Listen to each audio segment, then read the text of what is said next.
But it reminds me of what's possible, you know, and that the key to all of that love and all of that beauty that you guys share as a family is within us. And the Urantia book is the key to helping me understand that, and that's why I'm here in part. It's because I believe in that power and what's possible for the future. And I also want to give a shout out to our unseen friends who helped put us together in one room here. That's right. And so Larry asked of me a very challenging question, which is, you know, how do we develop a future for the Urantia movement? How do we get young people involved in organization? How do we entice people to read the Urantia book that are young? And my journey in answering that question started 3.5 years ago when I first joined the Youth and Young Adult Committee.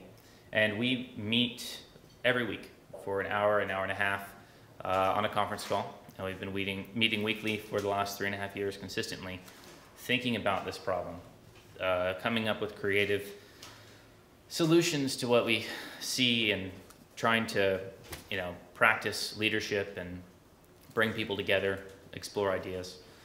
And we've had moderate success. And so we've identified some challenges, and we're working on initiatives and plans of addressing those things, but it's not easy to do alone. And some of the things, you know, I'm going to ask you for your help on.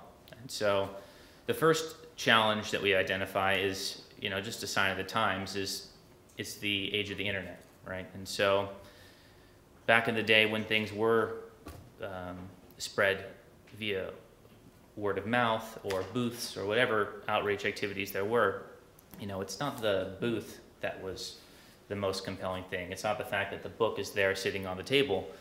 A lot of it has to do with the fact that you are there behind that booth, and you are the ones who have been so personally transformed in your religious lives and your experience of God in your life.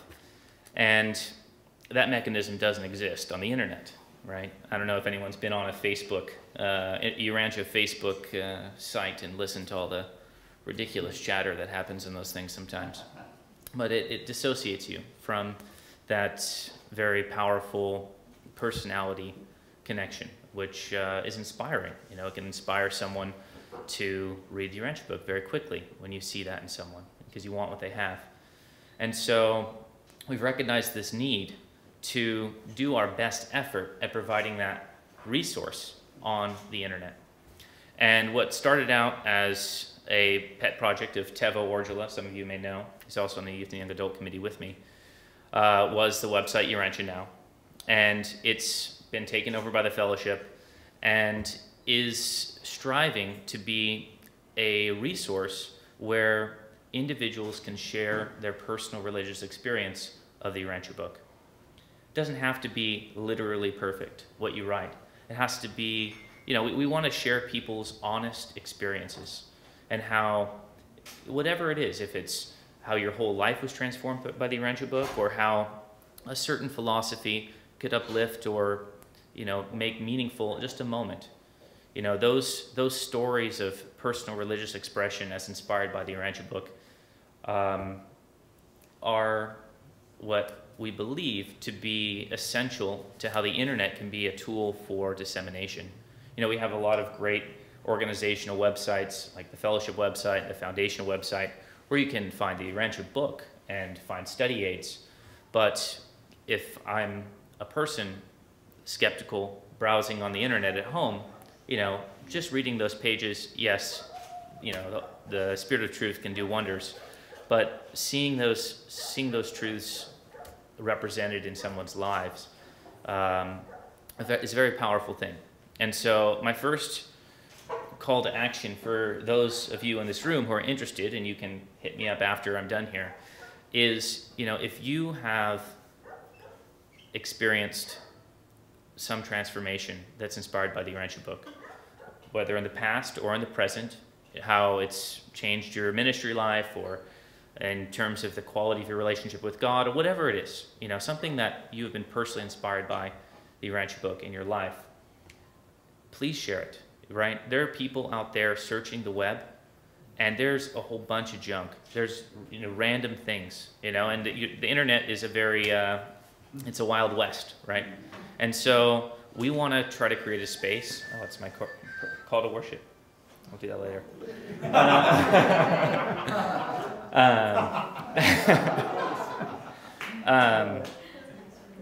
I didn't plan that, by the way. There's the angels again. Yeah, please participate. We want people to discover this resource, and it's part of the establishment of this next generation of community, because geographically we're going to be spread out more and more and more. It becomes hard to meet in places like this with a big divide in this generational support of the Urantia book. So that's the first part, is using the internet as an asset for us. And so that's one of the ways in which we see this problem. We're working on it. The next thing we tried to do is, as Larry said, there have been some events that have happened over the years that may be the reason why some generations or people under 50 aren't well represented in this room. There's been, whatever your opinion on the matter is, there's some reason for it, right? And what we started doing is we tried to reestablish community of the small pockets of young readers that we found around the United States.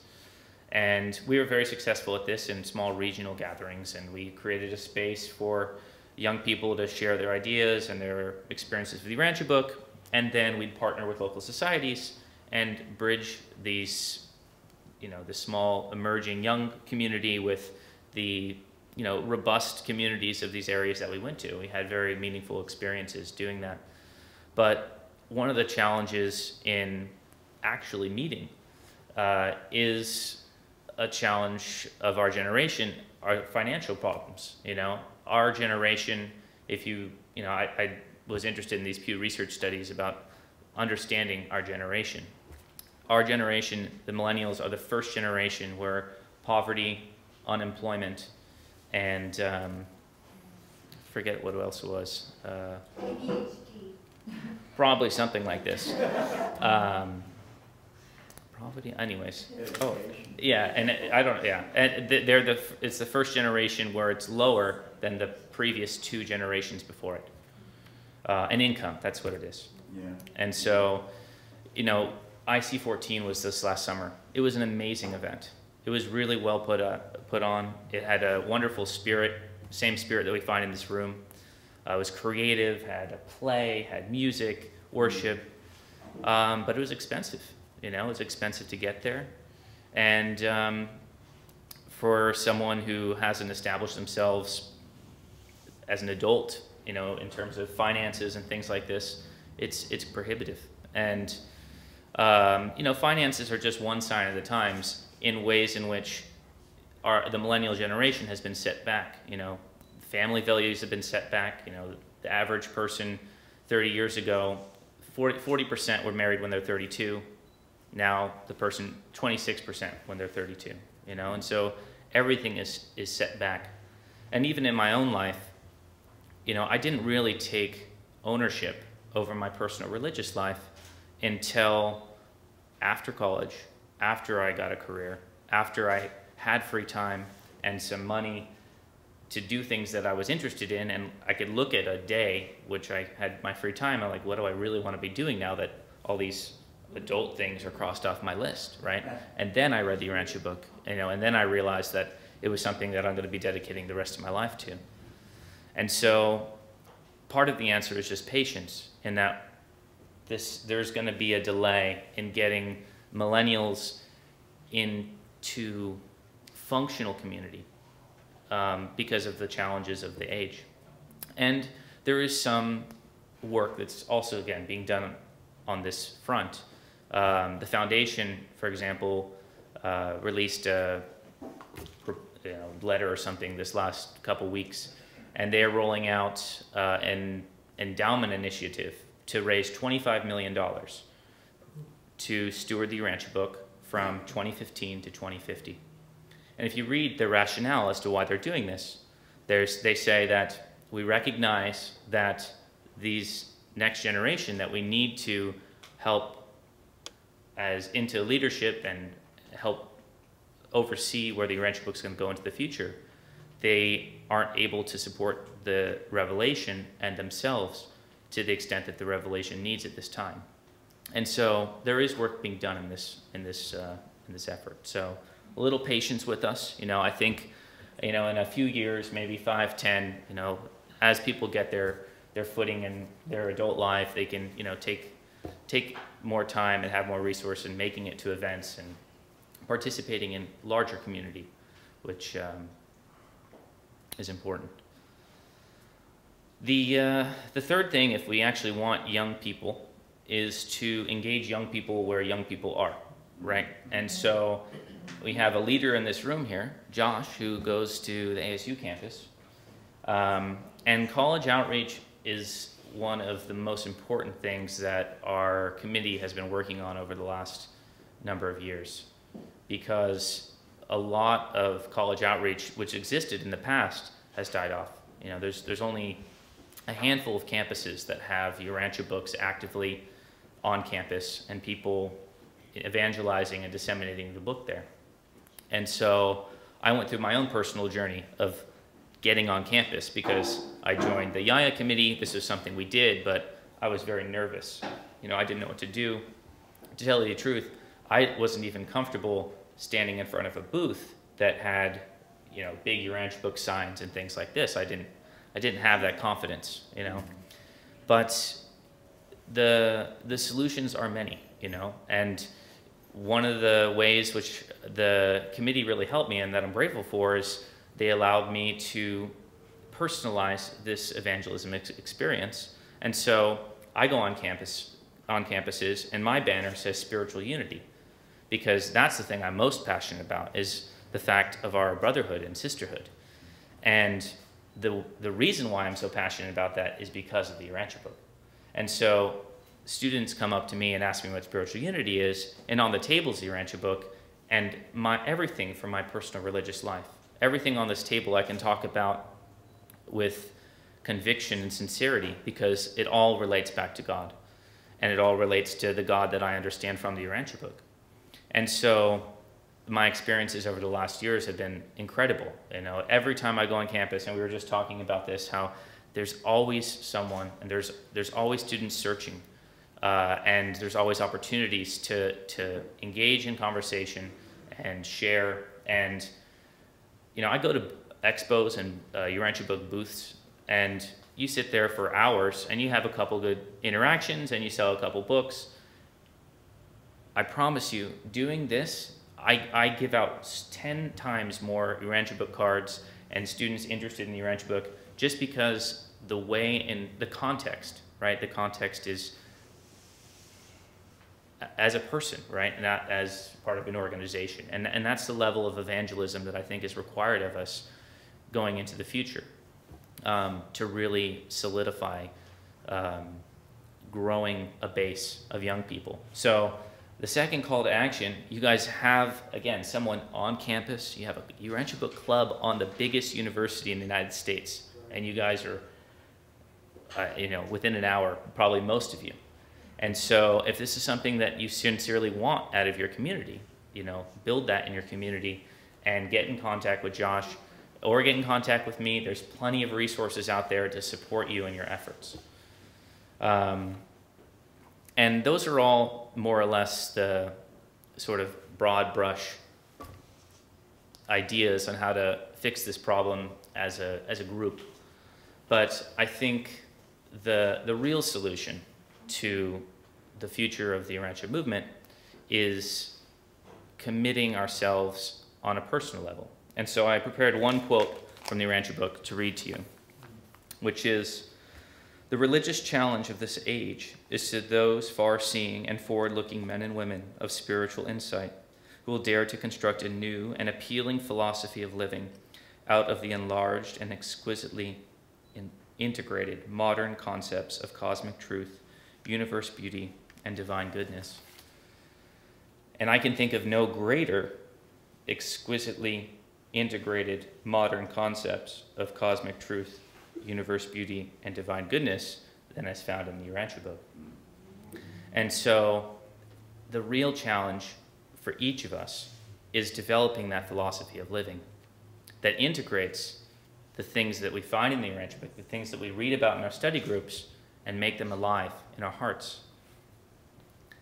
And it's something that is tough, right? Some of us have part of our philosophy of life which is good in some avenues and maybe less good in others, or more healthy, or things you figured out and things that you haven't figured out. But one of the ways that I'm hoping people start engaging in the future is learning to share this type of conversation with each other.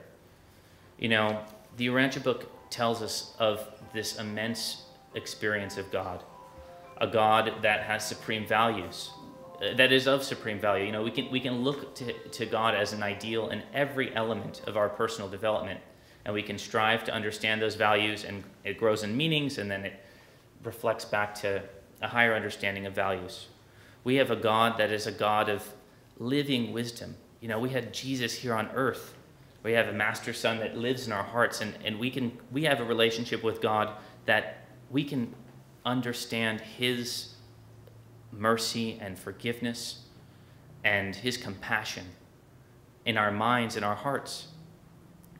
We have a mother spirit. We have a relationship with God who orchestrates the universe with angels, everything being put together to help one another, to help this plan. You know, we have a God that has given up all creation prerogatives. You know, the ability to love, that's our responsibility as individuals. The fact that God gave us that responsibility, we have a God that co-creates with us. You know, and there's so many more elements of this relationship with God which are so profound. And you can dedicate your life to just a single avenue of that understanding of God in your life. And some people do. And then the person who develops the other avenue is like, they don't understand this avenue, so they don't know what they're doing, right? But it's about all of it, right? And it's about how each of you has developed these facets of understanding God in your philosophy of life and sharing them. And so what I would encourage you guys to do in the rest of the social hour this evening is to participate in some of that personal exploration.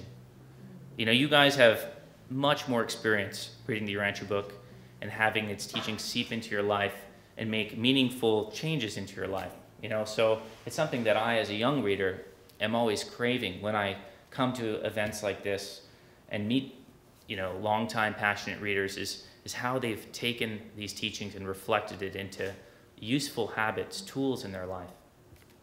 And so my phone rang, right? I'll share some of my tools before I finish here.